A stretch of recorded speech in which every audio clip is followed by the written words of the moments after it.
Welcome to the Flying Concrete slideshow. On this slideshow we're going to take a look at a couple of different roof jobs.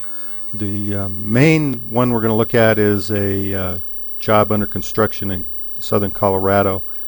On the screen you see the chapters for the different chapters in the slideshow.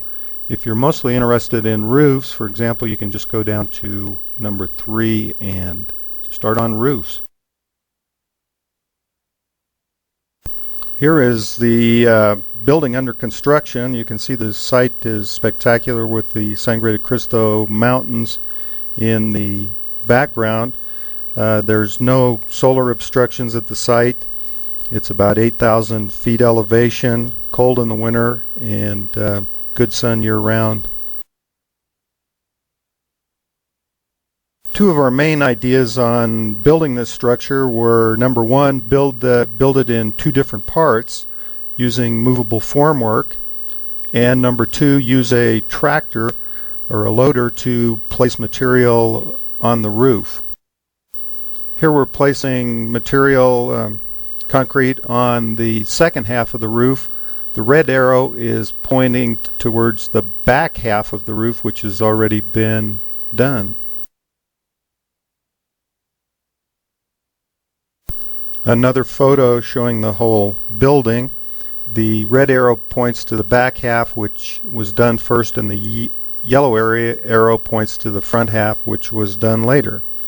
The two main design ideas are here are basically a box with a center column, a square donut, and using catenary buttresses around the perimeter.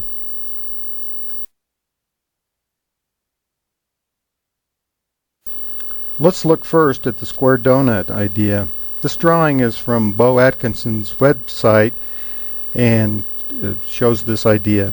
The central column adds a great deal of strength to the roof and allows for easier roof reinforcing when you're using larger spans. Excessively high roofs can be a problem with vaulted roofs, and this idea helps keep the roof height lower.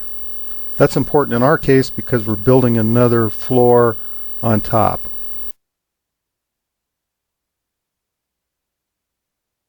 Here are some water tank covers we built at Thames using the square donut idea.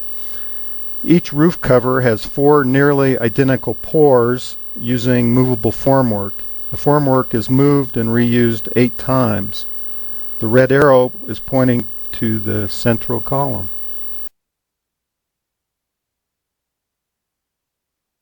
The second big idea for reinforcing is the catenary vault.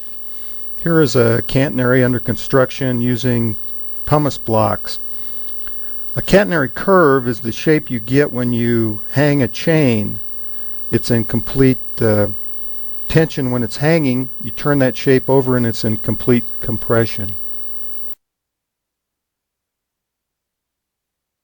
Here is the hanging chain and the catenary arches we generated for the structure in the last photo. Turn this shape over and it's an ideal compressive shape. Catenary vaults are used in the building of ceramic kilns, and for example, and Gaudi used catenary arches and vaults in some of his buildings in Barcelona. Once again, here are the catenary vaults for the job in Mexico. The square donut storage tanks we saw earlier are under this building. The roof and arches are all in catenary shapes in this building, and we didn't use any iron reinforcing at all above the foundation. Here's another catenary vault we built in Utah for Dave. It's reinforced with 2 layers of 6.6 welded wire in 2 to 2.5 inches of 4,000 psi concrete. We used movable formwork to form the vaults and placed most of the mud with a big grout pump.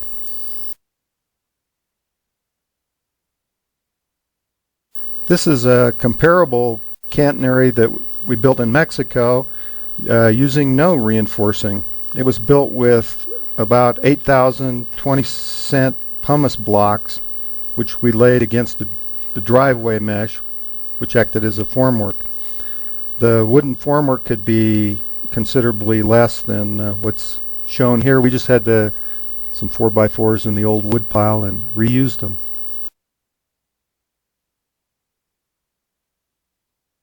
The last reinforcing idea I considered in designing the building was a search for optimal shapes. By using smart shapes for my overhangs, I can add strength to the building. These computer models are from Eckhart Ram. Eisler designed a bunch of very interesting shells by freezing wet cheesecloth out in the winter and then turning it over to generate optimal shapes. So here's the basic idea on our building. The red lines are catenary curves. The reinforcing is carried through to the buttresses.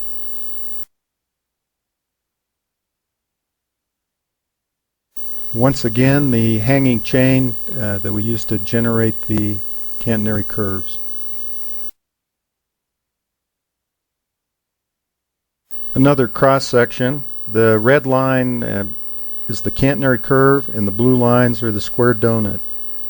The resulting rib ceiling between the catenary and the donut is a very strong shape. Overhangs will add strength to the roof and to the building. The next step is to figure out how to optimize the three reinforcing techniques, but this is kind of beyond me. Here is a cross-section of the entire building. We're working on the red part right now. This area to the north of the building will eventually be used mostly for storage, and the south side, on the right side of the drawing, will be a sculpture studio. As you can see in the drawing, there will be a loft over half of our initial construction.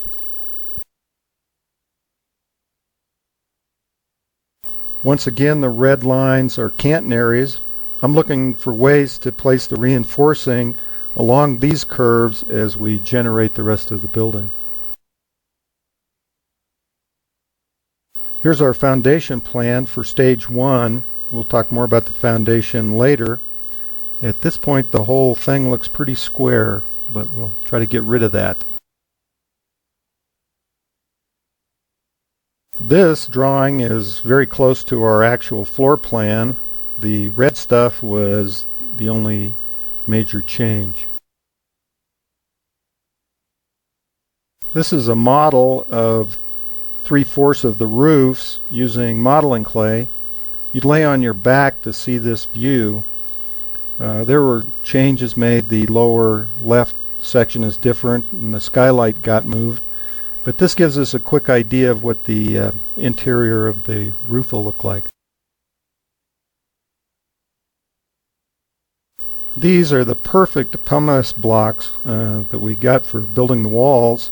We brought them a long way and they ended up quite expensive, but they were wonderful. One smack with the framing hammer breaks the block in half, and then 25 chips with the framing hammer makes a nice 45-degree angle. That's sort of how I've been rating these things. I would say they're about 1200 psi. These are wonderful blocks. This is the technology we used on the job. We mixed on site. Behind the mixer, the blue tarp is keeping sand dry so we can screen it later. And on the horizon in the background, you can almost see the Great Sand Dunes National Monument. Here's the compressor we used to spray on stucco. Jeff brought the compressor used for about $400. The sprayers we get from Nolan at mortarsprayer.com. Very good tool. This was the start for me. The foundation was done when I showed up. Here we are pouring the first sonotubes. And as you can see, we used the tractor from the start. It was a big help throughout the job. This is forming the center column, snow in May in the Rocky Mountains. Kind of a arty shot here for a concrete guy. We didn't work straight through, but by September it was snowing again, and we were wrapping things up for the winter. Here's an inside shot of the vaults the first winter. I don't know how Jeff got this pink light. It might be Northern Lights. And an outside shot in October, ready for the first of 400 winters.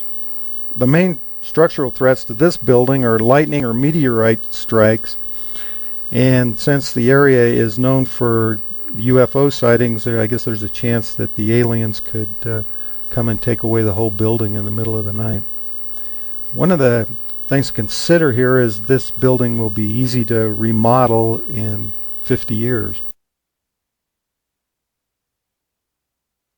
And here's an arty shot to finish the introduction. This is yucca, one of my wife's favorite Colorado wildflowers, and it's also good to eat.